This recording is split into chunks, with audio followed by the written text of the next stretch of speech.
नमस्कार मित्रांनो, PRC मराठीवर तुमचे स्वागत आहे.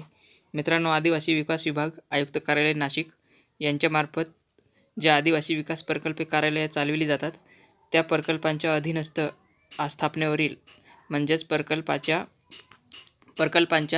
कार्यक्षेत्रांतर्गत जे शासकीय वसतिगृहे येतात आणि आश्रमशाळा येतात, या आश्रमशाळांमध्ये आणि वसतिगृहांमध्ये चौकीदार गट ड या पदांची भरती सरळ सेवेने पदभरती करण्याचा निर्णय आदिवासी विकास विभागाने घेतलेला आहे. 27 एप्रिल 2026 रोजी ही जाहिरात प्रसिद्ध करण्यात आलेली आहे. या पदभरतीसाठी ऑनलाईन पद्धतीने अर्ज करायचा आहे. दिनांक 27 एप्रिल 2026 ते 18 मे 2026 पर्यंत या कालावधीमध्ये पात्र उमेदवारांना ऑनलाईन अर्ज करता येणार आहे.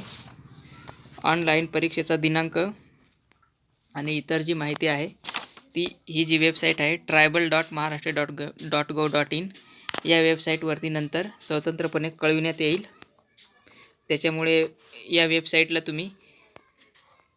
या वेबसाईटला वारंवार भेट द्यायची आहे.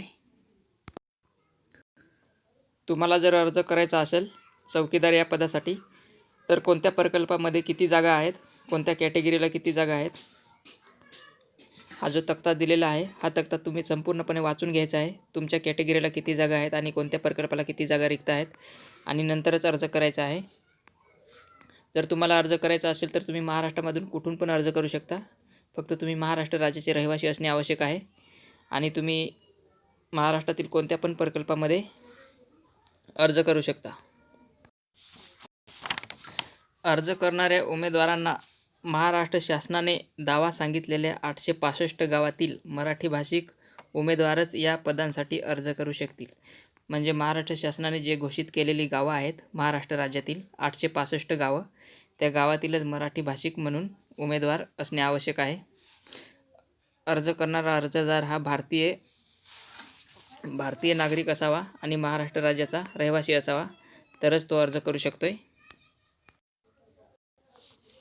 महाराष्ट्र राज्याचा रहिवासी असावा. आणि जे उमेदवार अर्ज करणार आहेत, जर तुम्ही खुल्या प्रवर्गामधून अर्ज करणार असाल तर तुम्हाला 18 ते 38 वर्षापर्यंत वय असणं आवश्यक आहे. आणि जर मागास प्रवर्गामधून जर तुम्ही अर्ज करणार असाल तर तुम्हाला 18 ते 43 वर्षापर्यंत अर्ज करण्यासाठी सवलत आहे. उमेदवाराची वयोमर्यादा ही 1 एप्रिल 2026 या तारखेस गणण्यात येईल.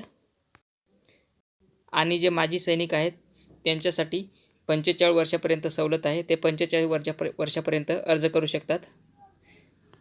आणि जे अनाथ उमेदवार आहेत ते सुद्धा 43 वर्षापर्यंत अर्ज करू शकतात. आणि अंशकालीन उमेदवार 55 वर्षापर्यंत अर्ज करू शकतात. चौकीदार या पदासाठी अर्ज करणारा उमेदवार हा माध्यमिक शालांत प्रमाणपत्र परीक्षा उत्तीर्ण असणे आवश्यक आहे. म्हणजेच 10वी उत्तीर्ण असणे आवश्यक आहे. चौकीदार या पदासाठी तुम्हाला वेतन श्रेणी 15,000 ते 47,600 रुपयापर्यंत वेतन मिळू शकते. 1 एप्रिल 2026 पर्यंत जे उमेदवार विहित शैक्षणिक अर्हता धारण करतील असेच उमेदवार पात्र राहतील. सर्व पदांकरिता फक्त मराठी माध्यमातून संगणक प्रणालीद्वारे म्हणजेच कॉम्प्युटरवर ऑनलाईन परीक्षा वस्तुनिष्ठ बहुपर्यायी स्वरूपात घेण्यात येणार आहे.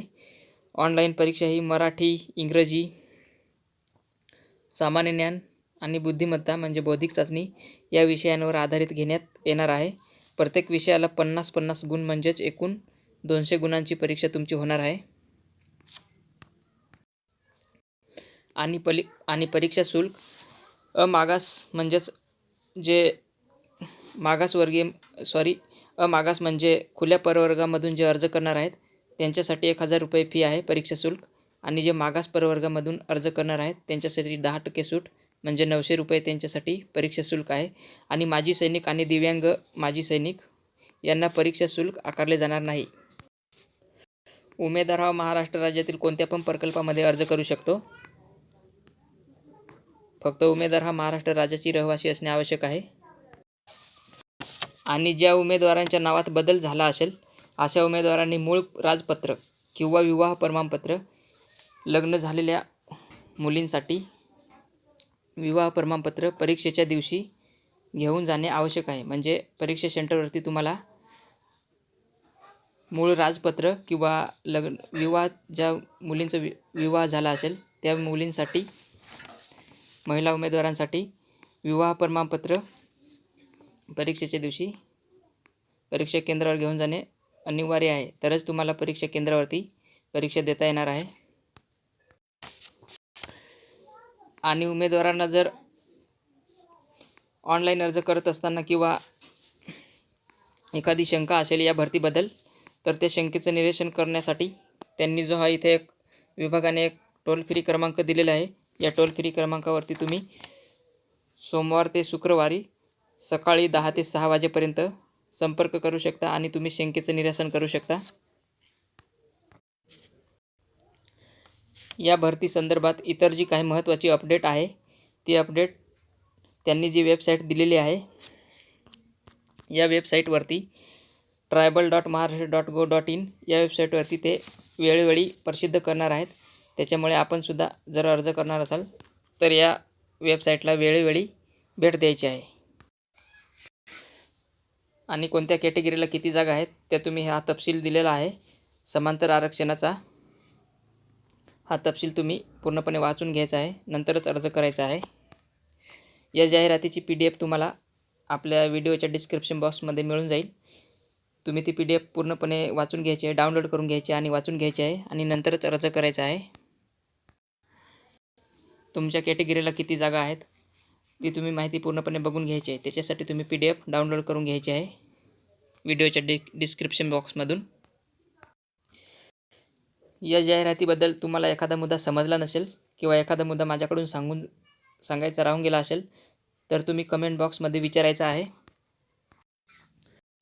अशा प्रकारे चौकीदार या पदाची ही महत्त्वाची माहिती होती. तुम्ही जर आपल्या चॅनलवरती नवीन असाल PRC मराठीवरती, तर तुम्ही आपल्या चॅनलला आता सबस्क्राईब करून ठेवायचं आहे, कारण आपल्या चॅनलवरती अशाच सरकारी भरतीविषयी महत्त्वाची माहिती आपण वेळोवेळी देत असतो आहे. आणि महत्त्वाचे प्रश्नसुद्धा आपल्या चॅनलवरती आपण सराव प्रश्नपत्रिका टाकत असतो आहे. त्याचेसुद्धा तुम्ही व्हिडिओ बघून घ्यायचे आहेत आणि चॅनलवर नवीन असाल तर सबस्क्राईब करून ठेवायचं आहे. धन्यवाद.